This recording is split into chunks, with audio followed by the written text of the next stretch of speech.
آج سے تقریباً 40 برس پہلے میرے ایک استاد نے مجھے بات سمجھائی کہ میاں فرد سے قوم بنتی ہے، قوم سے ملک اور ملک سے ملت۔ میرا یہ ماننا ہے کہ فرد سے خاندان بنتا ہے اور خاندان کے بعد قوم، ملک، ملت سب کچھ ہوتا ہے، اور جتنی اہمیت فرد کے بعد خاندان کو اسلام نے دی وہ کسی اور مذہب یا فلسفے نے نہیں دی۔ اور بات سمجھ میں بھی آتی ہے، شادی کا جو مقصد ہے وہ ایک مستحکم اور مضبوط خاندان بنانا ہے، اور اسی خاندان کے استحکام سے معاشرہ بنتا ہے، اور اگر معاشرہ سٹیبل ہوگا، معاشرے میں استحکام ہوگا تو ہی قوم بن پائے گی۔ یہ جو مال کمانا، کام کاروبار کرنا، نوکریاں کرنا، یہ ساری چیزیں بہت اہم ہیں، انہی سے کاروبار زندگی چلتا ہے۔ لیکن جس زندگی کے کاروبار میں آپ کا خاندان مستحکم نہ ہو، گھر میں خوشیاں نہ ہو، ہم آہنگی نہ ہو، اس مال، دولت، پیسے کا کیا کرنا ہے صاحب؟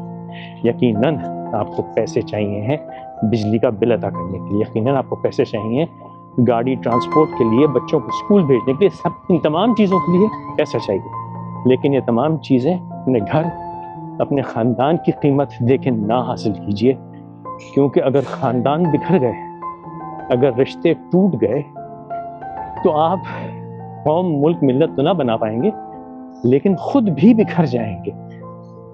سائنس بھی یہ ثابت کر چکی ہے، تحقیق بھی یہ ثابت کر چکی ہے کہ آخر میں انسان صرف ایک ہی چیز کو تلاشتا ہے، اور وہ ہے خوبصورت رشتے، اپنے گھر، بیوی، شوہر، بچے۔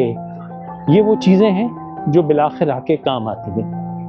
تو میری گزارش ان لوگوں سے جو کاروبار زندگی میں اتنے مگن ہو جاتے ہیں، کھو جاتے ہیں، یا زندگی کے غم اور فکر میں اتنا کھو جاتے ہیں کہ وہ اپنے خاندانی معاملات، اپنے ازدواج کے معاملات کو نظر انداز کرتے ہیں، وہ میرے حساب سے بہت بڑا جرم کر رہے ہیں، بلکہ میں تو یہ تک کہوں گا کہ گناہ کر رہے ہیں، ظلم کر رہے ہیں۔ روپیہ پیسہ ضرور کمائیے، لیکن اپنے گھر کو، اپنے خاندان کو، اپنی فیملی کو قطعاً نظر انداز نہ کیجیے۔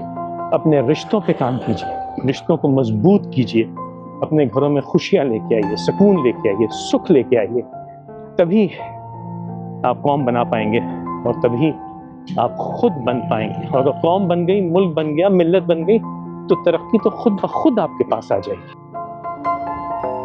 This was a random thought.